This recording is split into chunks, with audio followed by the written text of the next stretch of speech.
Hello, नमस्कार, आदाब, सत श्री अकाल, जय हिंद, जय भारत। मित्रों, मैं आज आपका विजडम वाला ऑनलाइन एजुकेशन पे हार्दिक स्वागत करता हूं।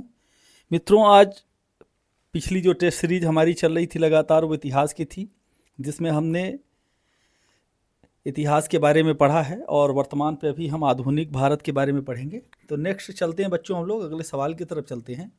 भारतीय इतिहास, यह आधुनिक इतिहास का भाग है। पहला प्रश्न आता है आपके सामने कि सांस्कृतिक और सामाजिक सुधार के बारे में बात करते हैं। यह सुधार पहली प्रश्न आता है कि स्वामी दयानंद सरस्वती ने प्रथम आर्य समाज 1875 में कहाँ पे स्थापित किया था। तो आप लोगों के पास में आंसर है बच्चों। पहला क्वेश्चन ऑप्शन है बम्बई, लाहौर, नागपुर और अहमदनगर। तो राइट आंसर होगा बच्चों, इसमें राइट आंसर है बम्बई। बम्बई में स्वामी दयानंद सरस्वती ने आर्य समाज की स्थापना की और आर्य समाज की स्थापना 1875 में स्वामी दयानंद सरस्वती ने कहाँ पे की थी? बम्बई में की थी। नेक्स्ट सवाल की तरफ चलते हैं हम लोग। अगला सवाल है आपके पास, औपनिवेशिक भारत में, औपनिवेशिक भारत वैसा यह भारत का कौन सा उस समय पर भारत पे अंग्रेजों का शासन था, तो उसे औपनिवेशिक भारत कहा जाता है। औपनिवेशिक भारत में आर्य समाज स्थापित करने वाले निम्न में से कौन थे? फर्स्ट ऑप्शन है बच्चों स्वामी दयानंद सरस्वती, दूसरा ऑप्शन है आरजी भंडारकर, तीसरा है ईश्वरचंद विद्यासागर और फोर्थ ऑप्शन आपके पास में महादेव गोविंद रनाडे। तो राइट आंसर होगा बच्चों, पिछले सवाल जैसा ही था, 1875 में स्वामी दयानंद सरस्वती जी ने आर्य समाज की स्थापना 1875 में की थी और किस जगह पे? बम्बई में की थी। तो राइट आंसर होगा बच्चों स्वामी दयानंद सरस्वती, फर्स्ट आंसर है। नेक्स्ट सवाल की तरफ चलते हैं हम लोग। अगला सवाल है, रामकृष्ण मिशन की स्थापना किसने की? तो रामकृष्ण मिशन के बारे में बात करते हैं बच्चों। ऑप्शन आपके पास 4 ऑप्शन है, इसमें अपने कमेंट भी करते रहें आप लोग। दयानंद सरस्वती, केशव चंद्र सेन, राम मोहन राय और इसके बाद है विवेकानंद। राइट आंसर है बच्चों स्वामी विवेकानंद रामकृष्ण मिशन की स्थापना करते हैं और रामकृष्ण मिशन की स्थापना 1 मई 1897 में होती है। बच्चों, आप लोग पेन और कॉपी अपने पास में रखिए ताकि नोट भी करते रहे, नोट डाउन कर लीजिए सभी लोग। 1 मई 1897 में स्वामी विवेकानंद जी ने पश्चिम बंगाल के हावड़ा जिले के बेल्लूर में स्थित है और इनका इसे मुख्यालय का नाम बेल्लूर मठ के नाम से जाना जाता है। तो जैसे सवाल आता है कभी कभी कि रामकृष्ण मिशन जो आश्रम है किस नाम से जाना जाता है, तो राइट आंसर होगा बच्चों बेल्लूर मठ के नाम से जाना जाता है। इस आश्रम के बारे में बात करते हैं क्योंकि हमारे देश के जो महापुरुष थे उन्होंने इन आश्रमों के द्वारा समाज में एक नई प्रगति और नई विचारधारा को उन्होंने जन्म दिया। यह एक हिंदू धार्मिक और आध्यात्मिक संगठन था। दूसरा है, इसका मकसद दूसरों की सेवा करना और परोपकार की भावना थी। विवेकानंद कहते थे, ईश्वर मात्र की सेवा ही ईश्वर की सेवा होती है। दूसरा है, यह मिशन स्कूल, कॉलेज और अस्पताल और अनाथालय से बना। और फिर इसके बाद एक बात और मैं सबसे पहले आपको बताना चाहता हूँ, बड़ी ही रोचक कहानी है। स्वामी विवेकानंद जब बच्चे थे तो एक बार किसी मेले का आयोजन था किसी ग्राउंड में, तो बहुत बड़ा ग्राउंड था, वहाँ अंदर जाना था, 4 दीवारी थी, जाने का प्रवेश द्वार एक ही था। जब वो जा रहे थे तो उनके पास टिकट नहीं था और अंदर देखना चाहते थे, लेकिन हुआ यूं कि अंग्रेज ऑफिसरों ने उनको जाने से मना कर दिया। 2 बार 3 बार प्रयास किया, नहीं गए। लेकिन दीवार के पास में एक पेड़ था, पेड़ पर चढ़ते हैं, चढ़ करके वो डगाल से सीधे ग्राउंड में आ जाते हैं। तो जब बैठे हुए थे दर्शक दीर्घा में बैठे थे, तो वही अंग्रेज अधिकारी आके जांच करता है तो देखता है कि वहीं पे विवेकानंद बैठे हुए थे। तो उन्होंने कहा कि मैं तो तुम्हें आने ही नहीं दिया, तुम आए कैसे? उन्होंने कहा इट्स द मैजिक। उन्होंने बताया मेरे पास जादू है और ये है। बड़ा ही एक हंसने वाला विज्ञान था, बड़ा खुशदिल कर देने वाला विज्ञान था। स्वामी विवेकानंद जी का ध्येय वाक्य है, उठो जागो और जब तक अपने लक्ष्य को ना प्राप्त करो तब तक संघर्ष करो। नेक्स्ट सवाल की तरफ चलते हैं हम लोग। अंग्रेजों ने भारत में अंग्रेजी को शिक्षा का माध्यम कब बनाया?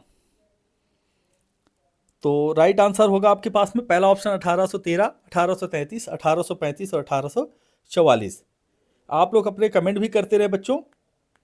ताकि हम लोग आसानी से इसका जवाब दे सकें। देखिए, अंग्रेजी शिक्षा का माध्यम जब 1835 में भारत शासन 1835 की बात करते हैं, अंग्रेजी शिक्षा का अधिनियम आया, तो उसमें देश भर के लॉर्ड, उस समय पर वर्तमान में भारत में गवर्नर जनरल कौन थे बच्चों? लॉर्ड विलियम बेंटिंग और मैकाले उस समय पर शिक्षा नीति के अध्यक्ष थे। तो मैकाले ने अंग्रेजी शिक्षा को बढ़ावा देने के लिए भारतीय शिक्षा पर नीति शास्त्र पेश किया। उन्होंने ये एक एजेंडा, एक कहें बिल पेश कराया, जिसमें 1835 के तहत सरकारी स्कूलों और कॉलेजों में अंग्रेजी को पढ़ाया जाना अनिवार्य हो गया। तो अंग्रेजी शिक्षा को माध्यम बनाने का कार्य किसके हुआ? 1835 में, और वह विलियम बेंटिंग के द्वारा हुआ। उस समय पर विलियम बेंटिंग कौन थे? ऑफिसर, गवर्नर जनरल थे। और किसकी सिफारिश में हुआ बच्चों? लॉर्ड मैकाले की सिफारिश में। अंग्रेजी माध्यम बनाने का उद्देश्य ही था कि वो भारतीयों को इस तरह से बनाना चाहते थे कि शरीर से तो भारतीय हो, लेकिन मन और मस्तिष्क से क्या बन जाए? अंग्रेज बन जाए, ताकि उनके काम करने के लिए एक उन्हें क्लर्क की ज़रूरत थी, मीडिएटर की ज़रूरत थी भारतीय और अंग्रेजों के बीच में। इसलिए उन्होंने शिक्षा का माध्यम बनाया ताकि भारतीयों से सस्ते वर्कर उन्हें आसानी से प्राप्त हो सकें। लेकिन वो भारतीयों को कहते थे कि आप असभ्य हो, और यह एक धारणा बना के रखे थे। तो भारतीय भी इस बात को उनके दिमाग में अब घर कर गया कि वो असभ्य हैं और अंग्रेज हमें सभ्य बनाने के लिए आए हैं। इसी अधिनियम के द्वारा भारत में कलकत्ता, बॉम्बे और मद्रास जैसे बड़े शहरों में विश्वविद्यालय की स्थापना हुई। तो राइट आंसर 1835 होता है। नेक्स्ट सवाल की तरफ चलते हैं हम लोग। बुनियादी शिक्षा का विचार सबसे पहले किसने प्रस्तुत किया? जवाहरलाल नेहरू, राजा राम मोहन राय, महात्मा गांधी और दयानंद सरस्वती। आप लोग अपने कमेंट भी करते रहे बच्चों। राइट आंसर होगा इसका महात्मा गांधी। महात्मा गांधी की जब बात करते हैं तो महात्मा गांधी ने जब भी कोई आंदोलन किया, आंदोलन के बाद उन्होंने, जैसे आंदोलन समाप्त होते थे तो गांधी जी रचनात्मक कार्यों में स्वयं को और अपने साथियों को लगा देते थे, ताकि समाज में जो छुआछूत की भावना हो, अशिक्षा की भावना हो, अलगाव की भावना हो, और उन सारी चीज़ों को दूर करना चाहते। तो गांधी जी सबसे पहले चाहते थे, उन्होंने 1837 में वर्धा, जो कि वर्तमान का महाराष्ट्र में और नागपुर के पास में जगह है, उन्होंने वर्धा योजना के तहत बुनियादी शिक्षा की शुरुआत की, और इसे नई तालीम या बुनियादी तालीम के नाम से जाना जाता है।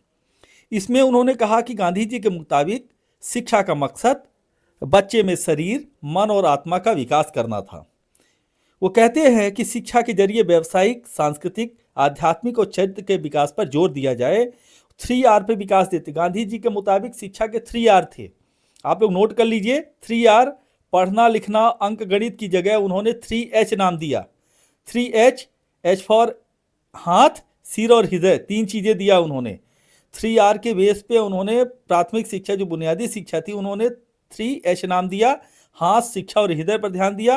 वो कहते थे, उनका कहना है कि गांधी जी की बुनियादी शिक्षा की योजना विद्यार्थियों की मातृभाषा में 7 साल तक पढ़ाया जाना चाहिए। कितने साल तक बच्चों? 7 साल तक उसे मातृभाषा में सिखाया जाना चाहिए। तो राइट आंसर होगा गांधी जी बुनियादी शिक्षा के विचार उन्होंने प्रस्तुत किया। नेक्स्ट सवाल की तरफ चलते हैं। अलीगढ़ आंदोलन के संस्थापक कौन थे? सर आगा खां, मौलाना अल्ताफ हुसैन अली, मौलाना शिवली और सर सैयद अहमद खां। तो राइट आंसर होगा बच्चों सर सैयद अहमद खान, ये इसके राइट आंसर होंगे। 19वीं सदी में बना। जैसे आपने अभी देखा कि 1835 में ही अंग्रेजी शिक्षा का प्रसार होने लगा, तो उस समय पर क्योंकि इस्लाम पुरानी रूढ़ियों पे चल रहा था, तो सर सैयद अहमद खान ने ये विचार आया उनके मन में, क्यों ना हम, क्योंकि मुस्लिम जो पिछड़े हुए हैं उनको भी अंग्रेजी शिक्षा के माध्यम से उनको अपलिफ्ट किया जाए। तो उन्होंने 1875 में अंग्रेजों के साथ मिल करके एक विश्वविद्यालय की स्थापना की, जिसका नाम था मोहनडन एंग्लो ओरिएंटल कॉलेज, और ये अलीगढ़ में बना। 1920 में स्थापित हुआ। बाद में 1920 में अलीगढ़ मुस्लिम विश्वविद्यालय भी बना, लेकिन 1875 में इसकी स्थापना की थी। राइट आंसर होगा बच्चों सर सैयद अहमद खान, अलीगढ़ आंदोलन के संस्थापक थे। अलीगढ़ में मोहम्मद एंग्लो ओरिएंटल कॉलेज की स्थापना किसने की? सेम वैसा ही सवाल है, प्रिंटिंग शायद ज़्यादा हो गई है। Sir Syed Ahmad Khan right answer होगा बच्चों। नेक्स्ट सवाल की तरफ चलते हैं हम लोग। नए भारत का पैगंबर किसे कहा जाता है? पैगंबर शाब्दिक अर्थ होता है कि जो एक नई सोच हो, उसके साथ साथ पुरानी जो रूढ़ियां उनको दूर किया जा सके, और समाज में एक नई ज्योति और नया प्रकाश तथा नया एक विचार पैदा किया जा सके।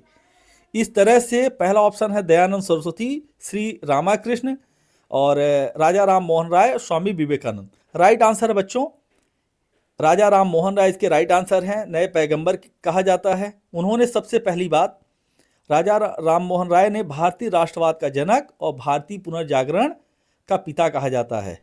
तो यदि इस तरह से सवाल आते तो आप लोग राइट आंसर करेंगे राजा राम मोहन राय। 72 में उनका जन्म हुआ, 1772 की बात करते हैं। उन्होंने भारत में ज्ञानोदय उदार के लिए अलग अलग चीज़ें की। राजा राम मोहन राय के बारे में बात करते हैं तो उन्होंने जातिवाद, अंधविश्वास, महिलाओं के शोषण के खिलाफ आवाज़ उठाई और सबसे ज़्यादा उनका जो योगदान था वो सती प्रथा को समाप्त कराने में उनका बहुत ज़्यादा योगदान था। विधवा पुनर्विवाह और सती प्रथा को खत्म करने के लिए उन्होंने सबसे बड़ा योगदान भारतीय इतिहास में दिया। तो नेक्स्ट सवाल है, निम्नलिखित में किसे भारतीय पुनर्जागरण का जनक माना जाता है? आपके पास 4 ऑप्शन है, आसानी से बच्चे जवाब दे सकते हैं। राजा राम मोहन राय इसके राइट आंसर होंगे। नेक्स्ट सवाल की तरफ चलते हैं हम लोग। ब्रह्म समाज के संस्थापक कौन थे? ब्रह्म समाज की बात करते हैं तो 1828 में ब्रह्म समाज बना बच्चों। 1828 में ब्रह्म समाज बना और ब्रह्म समाज के संस्थापक थे राजा राम मोहन राय। तो राइट आंसर होगा राजा राम मोहन राय। नेक्स्ट सवाल की तरफ चलते हैं। प्रार्थना समाज, देखिए प्रार्थना आत्मा से की जाती है। पहले किसी भी सवाल को पढ़ने के पहले उसको ध्यान देना है। प्रार्थना बच्चों कहाँ से की जाती है? आत्मा से। तो पहला ऑप्शन है रामकृष्ण परमहंस, स्वामी विवेकानंद, आत्माराम पांडुरंग। आपके पास में सामने आंसर ही आ गया। आत्माराम पांडुरंग ने प्रार्थना समाज की स्थापना की थी और प्रार्थना समाज की स्थापना 1867 में आत्माराम और गोविंद रनाडे दोनों ने मिलकर की थी। तो राइट आंसर होगा बच्चों आत्माराम पांडुरंग। कब किया था? 1867 में, 67 में। नेक्स्ट सवाल की तरफ चलते हैं हम लोग। राजा राम मोहन राय ने किसके विरुद्ध एक ऐतिहासिक आंदोलन का आयोजन किया? जाति प्रथा, सती प्रथा, समाज में महिलाओं की अपमानजनक स्थिति, व्यर्थ और धार्मिक अनुष्ठानों का पालन। किया तो सभी था उन्होंने, लेकिन जिसका आज तक इतिहास में ज़्यादा उल्लेख है तो राइट आंसर होगा बच्चों सती प्रथा। उन्होंने सती प्रथा को समाप्त करा के और विधवा पुनर्विवाह को उन्होंने बहुत ज़्यादा प्रोत्साहित किया। नेक्स्ट सवाल की तरफ चलते, कहते हैं कि जब कोई चीज़ जीवन में स्वयं के ऊपर घटती है तब वह व्यक्ति उस चीज़ से ज़्यादा प्रभावित होता है। जैसे राजा राम मोहन राय के जब भाई खत्म हो गए तो उनकी भाभी को उनका सती होना था, तो तब उनके मन में पीड़ा पैदा हुई और उन्होंने इसके विरुद्ध आवाज उठाई। तो राइट आंसर होगा बच्चों सती प्रथा। नेक्स्ट सवाल की तरफ चलते हैं। रॉयल सोसाइटी ऑफ लंदन का फेलो बनने वाला पहले भारतीय कौन थे? तो Srinivasan Ramanujan, S C Wadia. Right answer होगा बच्चों एस सी वाडिया इसके राइट आंसर होंगे। क्या होगा बच्चों? S C Wadia right answer होगा। नेक्स्ट सवाल की तरफ चलते हैं हम लोग।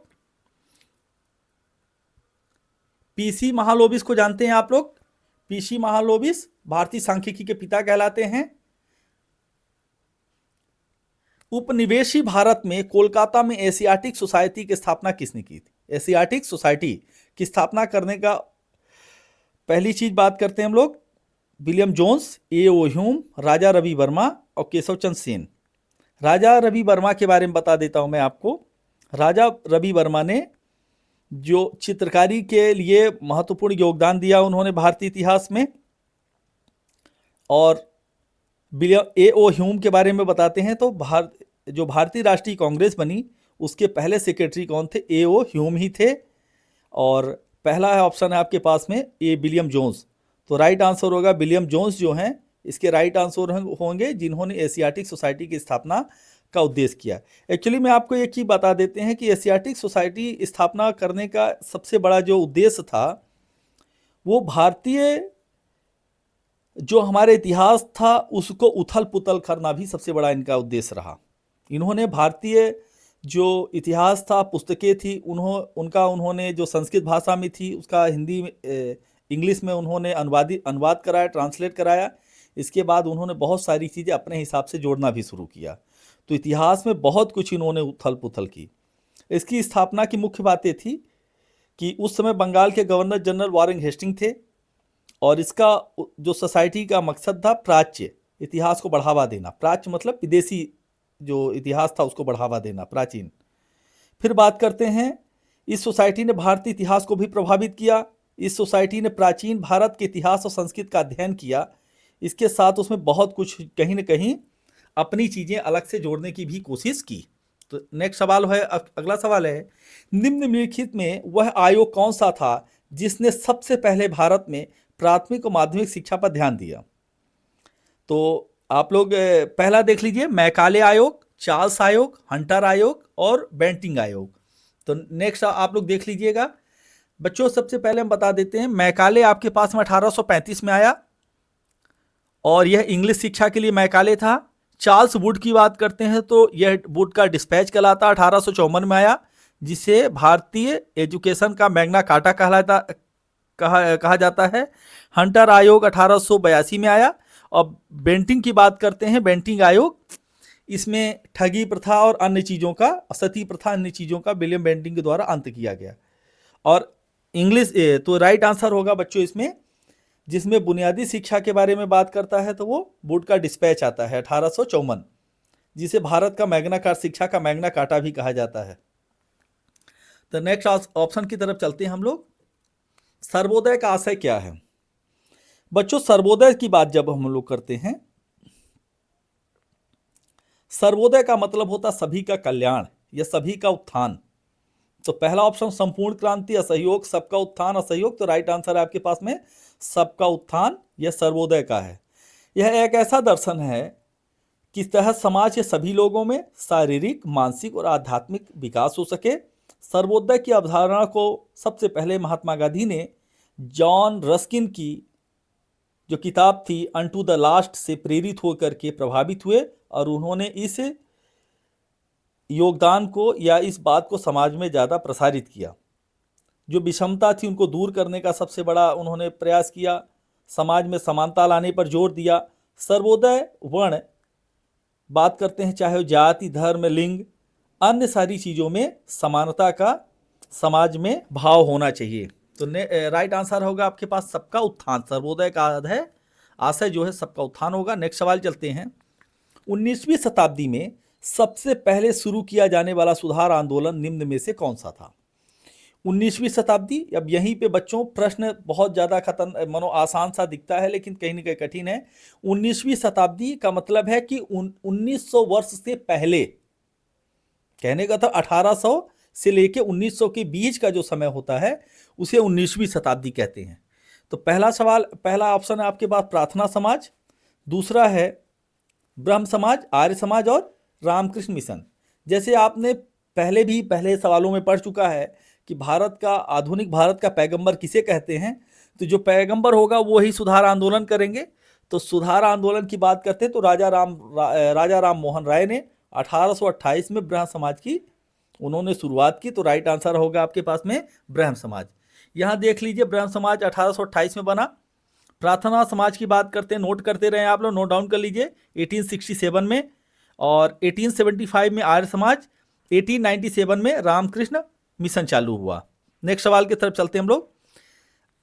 सत्य शोधक समाज के संस्थापक कौन से? सत्य शोधक, शोधक का शाब्दिक अर्थ समझ रहे हैं आप लोग, जो उसमें कमियां हैं उनको बुराई की जाए और सत्यता को समाज में प्रसारित किया जाए।